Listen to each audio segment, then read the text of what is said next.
All right, It's a beast. let me hear it. Yeah. Get that light. It's dark. It's fine. Beast.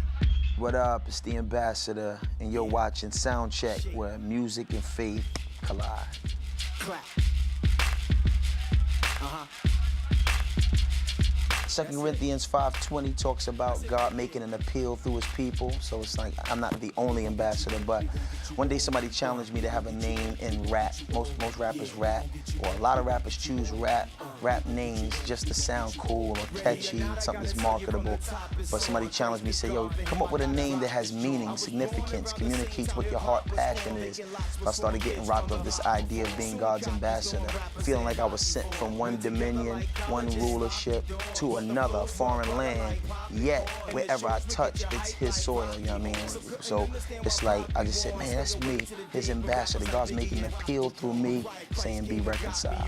Taught me not to trust in the biological clock we on. We're in an age when the caps appeal, even in school, young guns that have you running like track and field. And life At the time when I grew up, rap just caught you. I grew up in New York City around the time when hip hop was on its rise. I can remember hearing rappers like when it first really blew up, somewhere around I think 70, 79. And I was in like the 3rd grade at the time, and I was like, yo, I mean, this is hot, and I'm sitting up here getting caught up, but I just saw it incrementally, you know, expand. I can remember taping the shows at like a special time at night, because rap wasn't just around the clock, it came during little slices of time.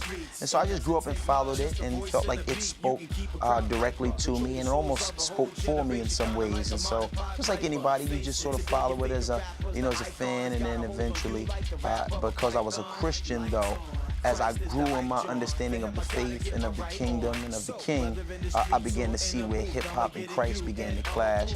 And so that's when it went from just hip hop to a Christian form of hip hop. Son, if you like that gangster mind, think of where them gangsters whine. I didn't grow up in the church, because that, a lot of times when we say you grew up in the church, a lot of times it means you're well versed and immersed in church culture, which can be distinguished from just real Christianity. So I didn't really grow up in the church. I actually went to a house church, a very simple format, just a circle of believers in an office building. So I grew up with the nuggets of the Christian faith, minus some of the forms that you get in, let's say, a traditional black church circuit.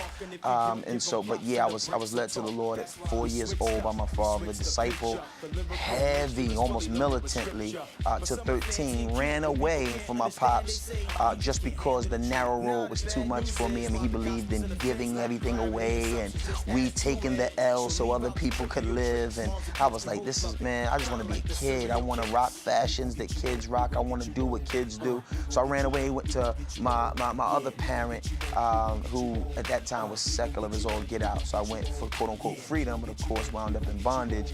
And it was 5 years of bondage. And I said, wait a minute, what am I doing?